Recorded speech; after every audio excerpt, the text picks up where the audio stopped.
కరేడు ఉద్యమాన్ని ప్రభుత్వం అణచివేసే కుట్రలపై నిర్వాసితులు ఆగ్రహం వ్యక్తం చేస్తున్నారు.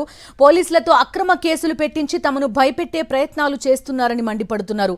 పొట్టి శ్రీరాములు నెల్లూరు జిల్లా కరేడు రైతుల ఉద్యమాన్ని తొక్కిపెట్టే కుట్రలు చేస్తోంది కూటమి సర్కార్.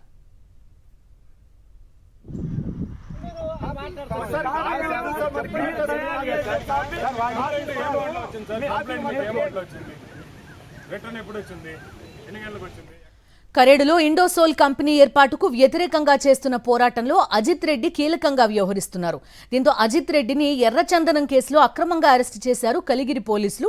తూర్పు దూబగుంట వద్ద అగ్రిగోల్డ్ భూముల్లో ఎర్రచందనం నరికి అక్రమంగా తరలించారంటూ కేసు పెట్టి కరేడుకు చెందిన శ్రీహరి, నిరంజన్తో పాటు కప్పరాళ్లతిప్పకు చెందిన రాజేష్ను పోలీసులు అరెస్ట్ చేశారు. నెల్లూరులో విచారణ అనంతరం అజిత్ రెడ్డి పేరు చేర్చిన పోలీసులు ఆయన్ను కూడా అరెస్ట్ చేశారు.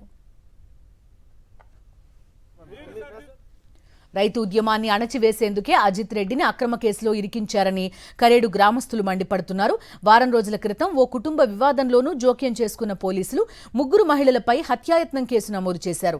అప్పుడు గ్రామస్తులంతా స్టేషన్ను ముట్టడించడంతో పోలీసులు వెనక్కి తగ్గారు. ఇప్పుడు అజిత్ రెడ్డికి మద్దతుగా ఆందోళనలు చేసేందుకు కరేడు గ్రామస్తులు సిద్ధమవుతున్నారు.